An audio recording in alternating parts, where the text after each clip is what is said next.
Kitco Mining's special coverage of the Precious Metals Summit is brought to you by Nucor Gold.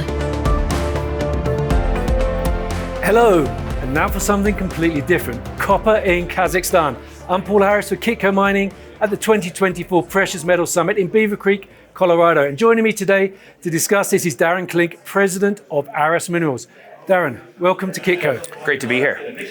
Now, Darren, Kitco said to me, do something different. Well, copper in Kazakhstan certainly ticks that box. It's perhaps as different can be from what we usually do at an event like this. I've known you for many years, but it's always been in the context of gold exploration and development. First Oceana Gold, more recently Bluestone Resources, but you've since switched gold for copper to lead Arras Minerals.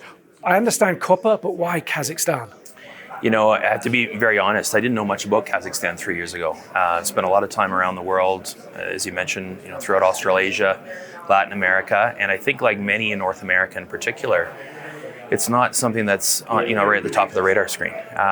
But as I was introduced to the opportunity and met my business partner, Tim Barry, who moved his whole family over to Kazakhstan here a couple of years ago, I started to realize that it was a part of the world that I didn't know much about, but that my perception was very different than what's actually going on there. Kazakhstan, when you look at mining, just as an example, top 10 in the world in terms of most of the things that we use today: titanium, iron ore, copper. Uranium, of course, number one, top of the list. And then when you look more broadly, the oil and gas industry, agriculture, it's truly a nation that even in the last 5 or 6 years has gone through immense change. They've done things in terms of reforms across all aspects of business, but when it comes to mining, they effectively copied Western Australian mining code, threw in a few of the good things out of Ontario and Quebec, and now you've got the major mining companies starting to arrive. So it's been nothing but I think positive surprises all the way along the way, and from a jurisdiction perspective, probably one of the easier places to operate that I've worked in over the last 20 years. Now, I was going to ask you about that. You talked about the rule of law and the fact they've sort of copied good mining codes from elsewhere around the world. What about sort of political risk factors? Yeah, I mean, President Tokayev took over in 2018, and really his mandate and what he's brought forth is to bring a lot of change and bring a lot of reforms, not only from a as I said, fiscal or economic perspective, but also from a governance perspective. It's never really been seen before, I think, in that part of the world. Last year, one of the mandates that came out was that the president can be elected for one 7-year term. Previous president, took over when the Soviet Union collapsed in 1990 and was there for 28 years. And so effectively what he's been doing is taking power away from the government institutions, encouraging foreign investment. You have, very large multinational companies, groups like Chevron, for example, that have been there for well over 2 decades. 3 years ago, they expanded their operations and invested $46 billion. You don't invest that sort of capital if you're concerned about the government and the support from your investment for your investment. And so, we're obviously a small company. You've got the majors like Rio Tinto and Glencore. Tech's an investor in us as well, and these companies all, of course, do their homework around safe and security of their investments, and it's going from really strength to strength. Now, Kitco Mining recently did a deep dive into the copper space with the Kitco Copper Masters panel that I hosted. During that panel, Robert Friedland, executive chair of Ivanhoe Mines, he said, people don't understand how difficult it is to find and develop and build a mine. Obviously, he's had great success. He brought the world Oyu Tolgoi in Mongolia, more recently Kakula in Democratic Republic of Congo. His point there is you've got to go to the places where the good deposits are. That's just the nature of the beast. Is Kazakhstan set to be the next Mongolia, the next DRC? Well, interestingly enough, the belt that we're working on in the northeastern part of Kazakhstan continues out into Mongolia, the Boshego-Chingis belt. I think without a doubt, most probably wouldn't recognize or be aware that Kazakhstan, I think, is 5th in the world in terms of exports for refined copper. So not only are they finding it and is it being mined, but it's also being refined. And in fact, there's more smelter capacity that's coming on there as well. But no, I would agree. I think, when you talk about, geopolitical risk, you talk about, where do we find deposits? There's an interesting article, I think it was Mike Christie from First Quantum had posted this a couple of weeks ago and talking about the fact that there's lots of copper around. There's lots of copper at 0.1 or 0.2% copper, for example, but there really hasn't been the investment in exploration to find the new DRCs, the new Oyu-Tolgois. I think in Kazakhstan they've got a setup there where it already is a top 10 producer of copper in the world. Most people don't know that. But it's had a 30-year sort of pause in terms of modern exploration, largely because when Kazakhstan became a country at the fall of the Soviet Union, really the focus of a small group of companies and influential people was really about producing cash flow. And so, as we know, exploration is a cost center. And so here we are now, arriving into Kazakhstan with a new mining act post-COVID. And there's enormous opportunities. You can pick up your permits in 30 days. You can get your licenses in 30 days. Where in the world can you do that, right? And this is really, I think, what probably Robert's saying is that you have to go where the minerals are, but you also have to go where you can actually do the work, where you can advance them, where you can get permits, where the communities and the government want you to be there. And that is absolutely Kazakhstan. Now, when you look at a map, Kazakhstan is neighbours with China and Russia, and as you mentioned, its previous history was as part of the Soviet Union. Does it have an affinity for China, for Russia, more the Western world? Is it trying to be independent? It's very firmly independent. And in fact, I think, when you go back to 1990 and the 34 years, I guess, onwards since then, they've done an admirable job to maintain and really enhance that independence. Yes, I mean, most probably wouldn't appreciate it's the second longest border in the world. Second only to the one between Canada and the United States is the border between Russia and Kazakhstan. China is to the southeast as well. But where you sit today, 60% of the foreign direct investment that comes into Kazakhstan every year comes from either North America or Europe. And so, the Kazakh government, I think the Kazakh economy is very much dependent on those sort of broader international investors. Turkey's a big investor there as well. Kazakhstan is effectively one of the Turkic nations. You've had huge investment coming out of the Middle East. The tallest tower in all of Central Asia was funded by Middle Eastern investment. The bottom of it is the Sheraton Hotel that we often will stay in the middle of Astana. And so when you cross-reference, yes, there's Chinese investment. Yes, there's been obviously Russian investment, which has been curtailed on the back of the Russian-Ukraine conflict. But Chevron has invested $46 billion to expand their operations there 3 years ago. Those are real dollars, right? And these are coming from North American companies, they're coming from European companies, and even on the back of the conflict that broke out, you've seen a lot of North American and European companies that had operations, offices, distribution, manufacturing in Russia. They've picked up and moved to Kazakhstan. So Kazakhstan's one out of that whole thing, and they've been very careful, I think, to make sure they're on the right side of the sanctions.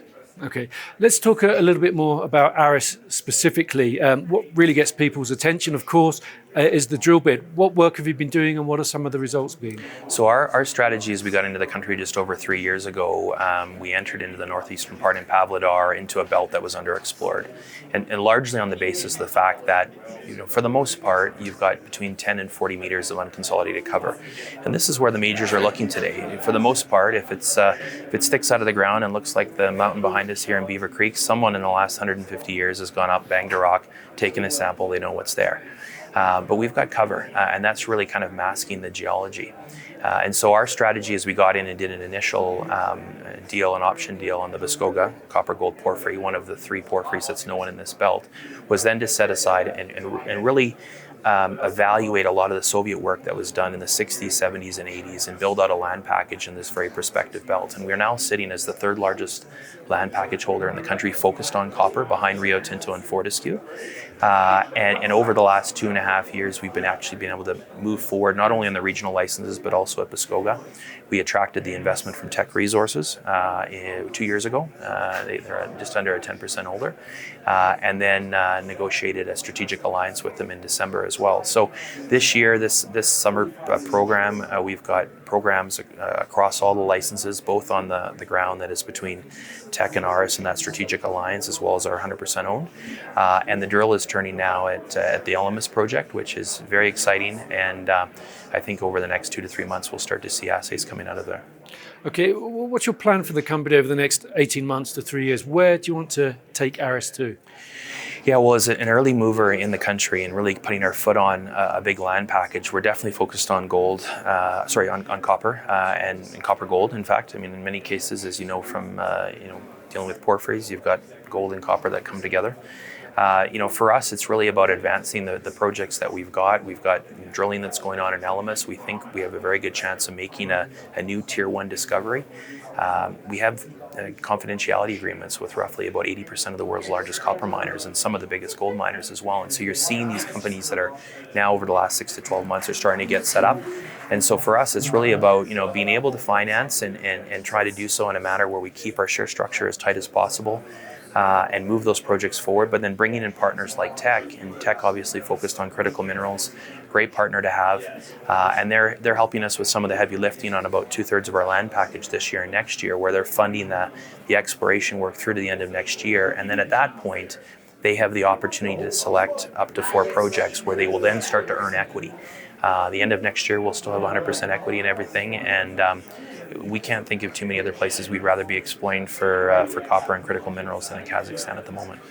A lot of CEOs in your position, copper exploration and development companies, the end goal is to sell to a bigger company. You mentioned you've got a strategic investment in Teck, you've got CAs with a number of other companies, but there's been relatively little M&A activity of big companies buying small companies. The transaction earlier this summer of BHP buying Filo, that's perhaps an exception. What's your feel for what the big copper companies are looking for, what they're trying to do, and the timelines they're looking to do that on? Sure. I think one of the big challenges we have right now is cost structure, right? And in fact, a recent example of that was earlier this year when Freeport announced that they had completed their study on the expansion at Baghdad to expand the concentrator. And if there's ever a place that you would think you would be expanding your brownfields operations, it would be, in a place like Arizona where you've been mining for decades. But it was going to cost 3 times as much as it historically would cost for a brownfields expansion, and we're not doing it. And I think, from a perspective where we are in Kazakhstan, this is one of the reasons we really like it. It's a low-cost jurisdiction. It's not only is it cheap to drill compared to many other parts of the world. You're at 200 meters above sea level.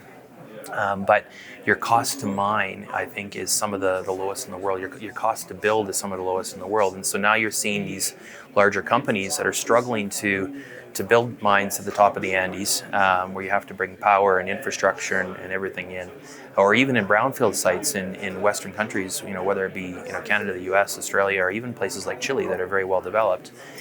Enter Kazakhstan, where the cost of diesel at the pumps is 48 cents a liter.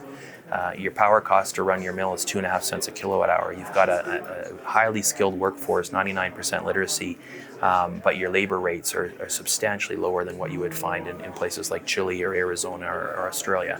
So I think this is one of the reasons we've really seen an influx to interest from the majors into Kazakhstan. Not only is it well endowed, not only has it been maybe forgotten about for 30 years in that period of 1990 through to 2018 from an exploration perspective, but your cost structure allows you to find a deposit that's 0.3, 0.35, 0.4% copper, where in many jurisdictions, including Canada and the US, you probably can't capitalize to build a mine.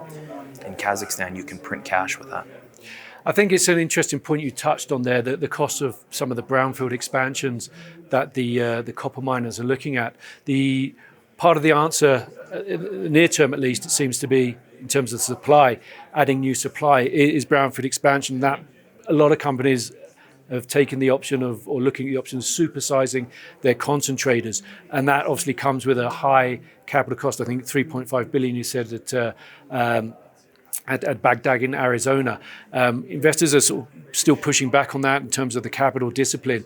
And presumably there's only so much brownfield expansion you can do before that option is exhausted. How do you see the expansion of copper production sort of playing out over the coming years? Well, again, obviously it's an economics thing, right? And I mean, the largest copper miner in the world, if they're not prepared to expand their copper concentrator in the middle of the copper belt in Arizona, it tells us something about it, right? I mean, they are focused on the numbers and on what makes sense fiscally. And if the board's not going to prove that there, then you kind of wonder, where are those expansions going to come from, right?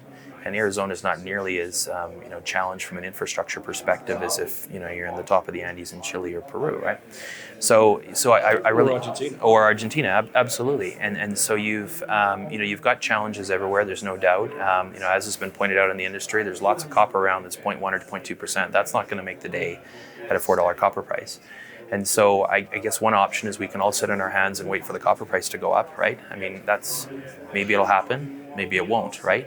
But when you look at a jurisdiction like Kazakhstan, and this is why we're explorers, so we're not in the middle of trying to build a mine, but we're explorers trying to find something that we think can be a mine and can be a mine quickly. Our experience with regards to getting our permits, getting the support from the government, even getting finance with support from the Kazakhstan government. We've seen that with some recent developments as well.